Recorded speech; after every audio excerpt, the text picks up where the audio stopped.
Assalamualaikum warahmatullahi wabarakatuh. Ini Surabaya luar biasa ini Mas. Saya jauh-jauh kemarin begitu dengar informasi di Surabaya ada seminar, saya langsung daftar paling pertama. Terutama masyarakat Surabaya. Saya Pujono, kebetulan saya dari bukan kota besar. Kalau Surabaya itu kota besar. Ini kota selama saya ke Surabaya itu yang ketiga saya ke Surabaya. Pertama saya tahun 2011, saya masih ingat ada acara di Jatim Expo. Kalau nggak salah, saya ingatnya saya depannya Polda ya, sebelahnya UIN. Waktu itu belajar tentang hutang.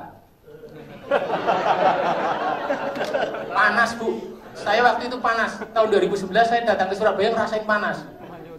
Saya masuk ke ruangan ini kok terasa dingin, saya sampai di belakang tadi sampai gemeter gitu. Ya inilah ringannya, dinginnya nggak punya utang.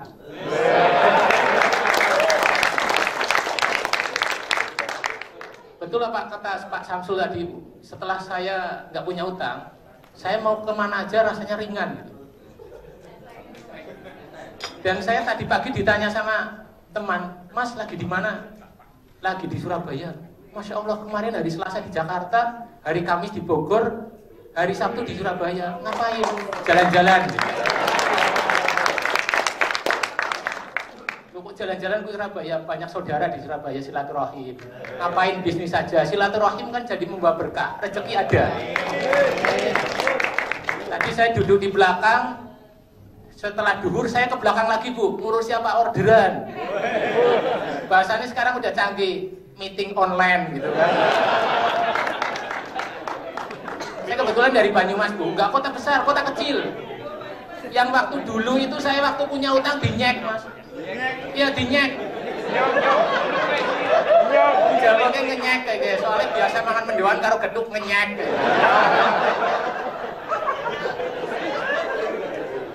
Saya pengalaman saya utang nggak lama Bu, sekitar 12 tahun. Nggak lama tapi waktu itu bikin kepala itu kremut ya. Itulah, ya itu resikonya punya utang. Keluarga nggak harmonis, cekcok terus. Nah kebetulan saya punya anak itu hiperaktif. Inilah pengalaman saya. Saya punya utang, anak saya hiperaktif, istri saya dibilangin ngeyel. Dengeyeles. Waktu saya punya utang ini yang lebih tragis lagi Bu, kepengen tambah. Resikonya punya utang Bu, karena apa? Udah punya utang, rekeningnya membengkak, gagah. Yang dipikir apa? Wis bojo maning ora apa-apa wis.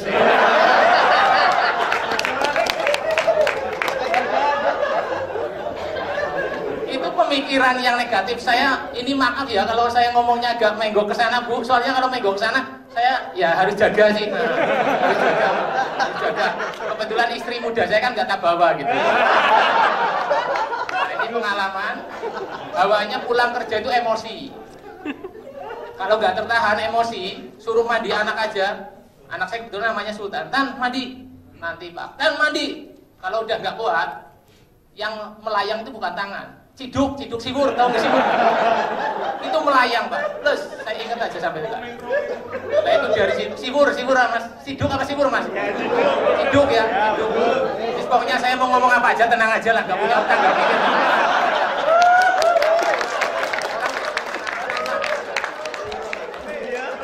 Nah begitu saya marah itu enak aja. Dan kalau marah sama istri, hati saya yang berpikir apa? Saya masih pantas kayaknya loh, cari yang muda lagi. Alhamdulillah, ini kalau kita proses cerita itu sampai malam nggak enak, saya nanti masih ada pembicara yang lain. Saya nggak enak sama Ustaz Samsul juga. Panitia sebelumnya nggak bisa melarang kalau saya ngomong apa aja kan. Karena saya sengaja nggak dikasih teks seperti ini. Memang saya ngomongnya itu biasa saja, relax gitu kan. Kalau orang nggak punya utang kan ngomong aja. Yang punya utang dengerin nggak apa-apa, yang nggak punya utang lebih rileks lagi. Saya yakin kok bapak-bapak rileks datang ke ruangan ini karena inilah suatu hidayah dari Allah. Nanti Anda bisa berterima kasih kepada pengundang Anda. Itu karena konsep bagaimana kita bisa menyelesaikan masalah datang ke ruangan ini, apalagi pembicaranya tadi itu semuanya nggak punya utang. Coba Bayangkan kalau Anda baru membayangkan aja loh ya, baru membayangkan pembicara nggak punya utang, otomatis ilmunya itu gampang keserap. Tapi yang saya pesenkan di sini, Anda nggak usah mikirkan utang. Pulang dari sini kalau bisa lunasi utang. Apalagi bersyukur nih, ada yang bawa pasangan, nanti begitu lunas, wah keharmonisannya luar biasa. Benar? Ini saya cerita aja. Nah, setelah saya berutuh proses mempunyai utang, saya keluarga itu saya jujur kurang harmonis. Pulang marah, sama anak itu gampang marah. Dan bahkan saya begitu tanyakan sama psikolog. Ini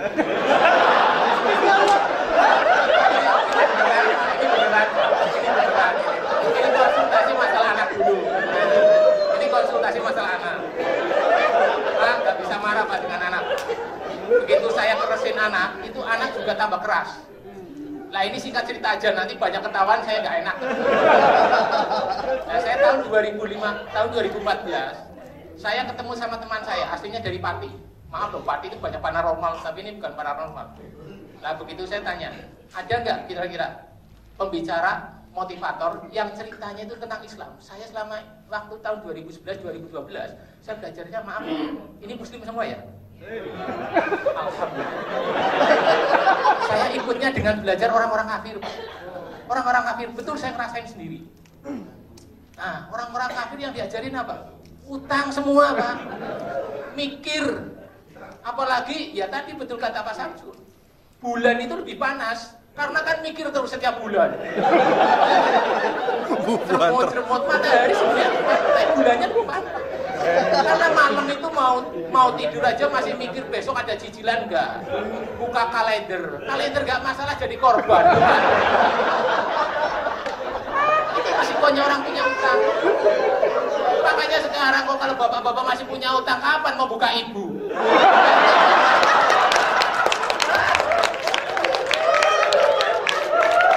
Makanya ini Nur Sewu ya, ini sama-sama wong Jawa, ngomong sekepenake berapa. Kalau ibu-ibu, maaf ini saya ceritanya menghadapnya terus sana. Kalau ibu-ibu suaminya masih punya utang, kalau ibu pengen menjaga keharmonisan, bilang sampai rumah, Pak, tolong lunasi utang. Kalau bertanggung jawab dengan istri solehah. Bapak juga sama. Saya juga kepengen, Bu, saya kepengen jadi suami yang soleh. Besok langsung lunasi utang, wah ini cocok. Nah proses itu saya akhirnya mendapatkan sebuah informasi. Saya masih ingat tanggal 28 Januari kalau enggak Februari Pak, tahun 2015 Pak. Saya ikut acaranya Pak Samsul. Ya waktu itu tanggal 28 Januari Februari. Kalau enggak Januari Februari gitu aja. Tenang aja Pak. Enggak apa-apa ya. Ya. Saya senang. Ini berarti mengingatkan sama saya, tetapi ini tidak jadi masalah buat saya juga. Begitu saya dapat informasi, saya langsung daftar Pak. Saya kalau urusan pendaftaran itu paling cepat Pak. Karena apa? Waktu itu yang diceritakan itu apa? Judulnya pengusaha tanpa riba. Langsung berangkat ke Jakarta. Saya izin sama kantor, di acara apa? Latihan. Jadi pengusaha tanpa riba. Wah, gagah datang ke Jakarta. Di sana Bu, setelah ikut acara, saya nggak berani duduk di depan. Karena kan nggak ada teman kan, nggak ada yang kenal kan, duduknya di belakang. Enak kalau sekarang saya banyak teman, Pak Musadik, Pak Agus, banyak saudara. Ya ini bosnya Surabaya, Pak Teddy. Wah saya waktu ketemu sama Pak Teddy di Malang saya juga agak minder. Wah ini bos besar ini, karena kan dia agak gemuk, saya kan. Saya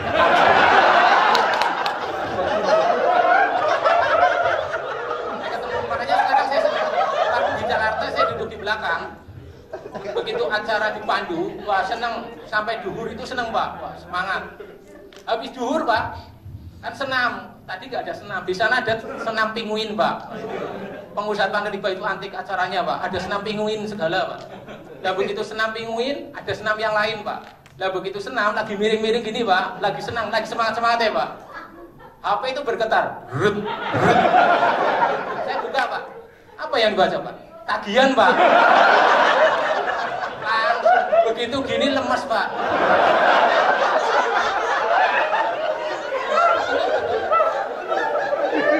Akhirnya saya setelah ikut belajar itu Pak, nangis Pak, apalagi di hadis orang laki-laki yang punya hutang dan riba itu diibaratkan berzina dengan ibu kandungnya sendiri. Ya Allah, saya di belakang nangis. Air matanya nggak bisa dibendung, untung ada tisu. Oh, kalau nggak ada tisu, saya sama panitia harus minta ember. Nangis. Loh, saya nggak, kenapa nangis? Ibu saya udah meninggal. Loh, sekarang kalau diibaratkan ibu saya yang udah meninggal, ibaratnya zina di atas kuburan, pantas gak apa-apa. Pak, proses banget. Nah, akhirnya saya mendapatkan ilmu dari, kalau nggak salah, Ustadz Jula atau Ustadz Erik itu memberikan pencerahan bagaimana mengupayakan untuk hutang, terutama tadi yang disampaikan oleh Pak Hero, azam yang kuat. Nah, setelah itulah saya pulang, naik kereta juga mikir lagi, Pak, ini caranya gimana gitu kan. Saya hitung-hitungan di rumah. Kebetulan masih ada aset, alhamdulillah aset ada. Masih uang habis, Pak, rekening karena yang biasa megang uang ratusan juta, Pak, tinggal 200.000, Pak. Mbok tambah mumet, Mbok. Mikir maning tekan rumah. Saya ngomong sama istri, "Mah, kita bisa nggak jual aset?" Istri saya ditawarin jual aset, nggak membuat pencerahan yang kuat, malah marah. Mbok wis domongi aja utang. Coba, gimana coba? Ya tambah beban lagi, mikir lagi, oke kira-kira golek sing nom pantes ora ya.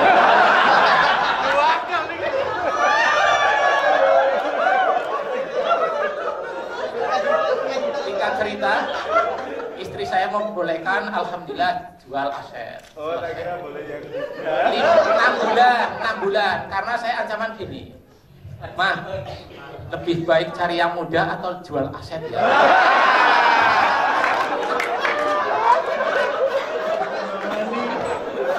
Itu betul, Pak. Makanya setelah dia udah jual kerja, alhamdulillah. Berarti setelah lunas, saya bulan Juni, Juli, Agustus, Pak, selesai, alhamdulillah, Pak. Utangnya selesai, saya jadikan istri muda. Jadi istri pertama jadikan istri muda, Pak. Happy ya, Pak? Happy, Pak? Udah seperti pengantin baru lagi, Pak. Sekarang tidak ngeyeles. Nah, sekarang saya ajak acara, nah ini maaf loh. Ini Pak Samsul itu istrinya lebih hebat, Pak, untuk mendidik istri-istri Anda. Istrinya Anda, maksudnya bukan istri-istri Anda, gitu kan? Kalau istri-istri Anda kan berarti lebih dari 2, ya kan? Istri Anda itu luar biasa. Istri saya sampai sekarang itu kalau udah jadwalnya, Pak, belum jadwal SPI. Oh, nanti dulu, jangan khawatir, santai saja, gitu kan? Nah, karena apa? Itu betul-betul membina keharmonisan. Nah, coba siapa yang nggak senang kalau harmonis? Kan nggak ada pikiran lagi cari yang muda kan? Karena istri kita pun bisa dimudahkan. Nah itu, makanya pesan saya, orang yang nggak punya utang itu lebih baik memudahkan istri kita daripada cari yang muda.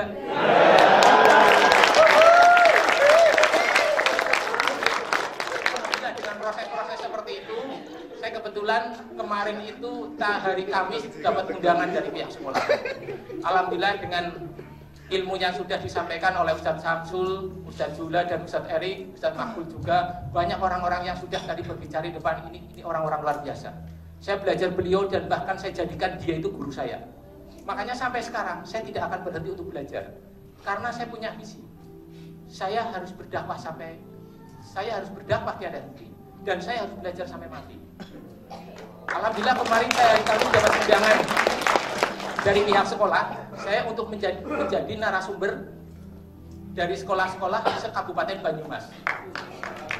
Karena kebetulan saya alhamdulillah bisa mendidik anak saya yang tadinya hiperaktif, nggak karuan-karuan, Pak. Saya sampai berpikir, ya Allah, ini jalan keluarnya gimana? Alhamdulillah setelah hutang kok anak nurut, Mas. Alhamdulillah luar biasa itu. Ya. Makanya setelah anak nurut ngapain mau cari yang muda lagi, ya kan? Udah cukup lah, istri kita udah muda, udah luar biasa. Makanya istri saya kalau ditinggal, sekarang kalau dulu, Mah pamitan, anak rumah. Itulah orang punya utang. Loh, Allah aja ditantang apalagi istri kita, ya kan? Tapi begitu sudah lunas, Mah berangkat cipika-cipik. Anak dibilangin, Mah besok berangkat Kemana Pak? Bapak besok berangkat ke SBY. SBY Pak, Surabaya? Iya, alhamdulillah. Doakan ya agar Bapak bisa nanti ketemu silaturahmi dengan para pengusaha, terutama pengusaha yang sudah lunas jadi semakin dekat, yang belum lunas nanti didoakan supaya lunas. Iya Pak, amin Pak. Makanya insya Allah kita harus betul-betul jangan sampai negara kita tergadai, apalagi keluarga kita. Karena keluarga kita adalah sebagai kunci kesuksesan yang paling dekat. Karena dengan keluarga semakin harmonis, anak menjadi anak yang soleh dan soleha, insya Allah semuanya itu akan menjadi tenang. Insya Allah kita pun akan semakin bahagia. Kuncinya satu, nggak punya utang. Makanya nun sewu, jangan merasa tersindir atau tersinggung kalau saya ngomong seperti ini saya sekedar mengingatkan saja. Karena betul-betul waktu dulu saya masih punya utang, jangankan dari Purwokerto ke Jogja rasanya berat banget Pak, abot banget rasanya.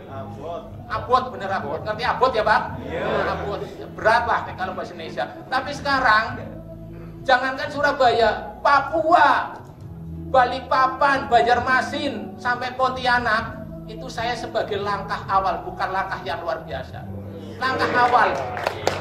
Karena cita-cita saya itu bukan hanya jalan-jalan dari Purwokerto Surabaya, Purwokerto Balikpapan, insya Allah seluruh Indonesia. Kalau seluruh Indonesia udah ke cover, saya kepengennya seluruh dunia. Itulah. Nah, minta doanya juga. Besok saya insya Allah tanggal 17 itu insya Allah mau berangkat umroh. Ini umroh yang ketiga saya setelah tidak punya utang. Karena dulu nun sewu, ini wah saya betul-betul tadi ada Mas Dwi ini mantan bankers luar biasa. Nah, makanya saya sekarang berani cerita kalau dia masih di bank, dia nanti saya keluar dari sana udah siapkan palu malah bahaya gitu kan. Saya betul-betul ini merubah yang tadinya kita bayar bunga karena kita kan bunga udah jelas maksiat. Kenapa kita kalau hutang selesai daripada kita bayar bunga, lebih baik kita untuk beramal, lebih baik kita untuk membantu keluarga-keluarga kita, apalagi kita untuk umroh, itu sangat luar biasa ringan Pak. Nah ini cerita yang terakhir saya, setelah saya punya hutang saya tidak lunas Pak. Saya dulu waktu punya hutang mau ganti mobil Innova sulitnya minta ampun Pak, berat Pak. Setelah saya lunas, alhamdulillah 6 bulan saya bisa beli Innova. Dan kemarin cash Pak, cash. Nah, saya pernah dilecehkan sama teman, jadi sales 12 tahun kok mobilnya ajek bae. Saya motivasi. Lihat Anda besok ya, kalau Anda sekarang punya mobil BPKB-nya masih ditinggal, besok saya BPKB-nya yang tak kasih tahu dulu, mobilnya nggak usah. Bedanya seperti itu Pak, orang yang nggak punya utang dengan yang punya utang. Kalau orang punya utang kan pamer, mobil dipajang di depan, gagah BPKB-nya nggak ada. Kalau orang udah nggak punya utang mau beli, mobilnya tak taruh di rumah dulu, nih BPKB, Innova.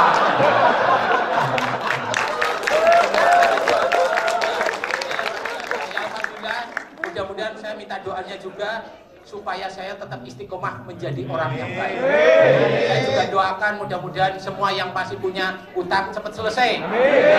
Soalnya kalau besok cepat selesai, ketemu dengan saya, wah ini ya minimal bisa nyambung silaturahim gitu kan, bisa jalan-jalan, jangan khawatir. Saudara Surabaya ke Purwokerto, yang penting asalkan saya nggak luar kota, Mas saya mau ke Purwokerto saya jemput, insya Allah. Saya jemput, jangan khawatir.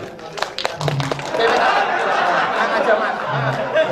Nah, ini kabar terbaik juga. Kemarin Ustadz Samsul barusan dari Purwokerto, 2 minggu yang lalu ada acara di Purwokerto. Pulangnya mantan bos saya langsung telepon, 1 harinya langsung telepon. Saya habis subuh langsung meluncur kantor. Ada apa bos? Nah, saya walaupun ini karyawan yang paling ngeyel Bu, karyawan nggak mau digaji. Itulah kalau orang nggak punya utang, karyawan nggak digaji nggak apa-apa.